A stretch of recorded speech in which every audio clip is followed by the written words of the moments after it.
አጣበትን መንገድ መፍጠር መምህራንና የትምህርት ቤቱ አስተዳደር መግባባት ተማሪ ወላጆች ጋር መግባባት በዚሁ መልኩ ተጠናክሮ ስራው እንዲቀጥል የማድረግ ስራ የሁላችንም ኃላፊነት ስለሆነ የትምህርት ቤት አስተዳደሩን እና የወረዳውን አመራር ቴንኪው ማለት ፈልጋለሁ። አመሰግናለሁ።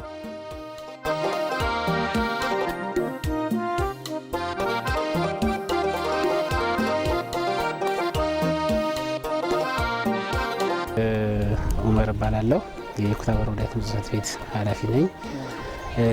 በአጠቃላይ የትምህርት ስራችንን ስንመለከት የተማሪ ምዝገባ ፓይለት ላይ በ15 ነሐሴ 15 2017 ዓ.ም ላይ ጀምረን በአንድ ቀን 100% ፓይለት ተመረጥነው ትምህርት ቤት ላይ ማሳካት ችለናል። ቅድመ መደበኛም በአንደኛ ደረጃ ሌላ መደበኛ ትምህርት ቤትን በ19 በክልሉ ባወረደው ካላንደር ነሐሴ 19 2017 ዓ.ም ላይ ምዝገባ ጀምረን በዚህ በተመረጡ ቀጠናዎች ላይ በአንድ ቀን ከ95% በላይ ማሳካት የቻልንበት ነው።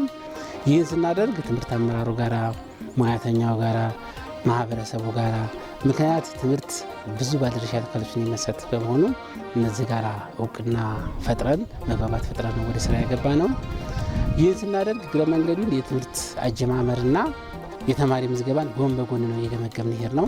መስከረም 5 2018 ዓመተ ምህረት ዴዋን ክላስ 1 እንደሚጀመር ዲክለር አድርገን ስለነበረ በኮሚኒኬሽንም የታገዘ መኪና የሚገባባቸው ቀጠናዎች በሙሉ በሞንታርቦ ቅስቀሳ አድርገን ስለነበር በዛሬው ዕለት በርካታ ትምህርት ቤቶቻችን ኒርሊ ሁሉም ትምህርት ቤት በሚባል ደረጃ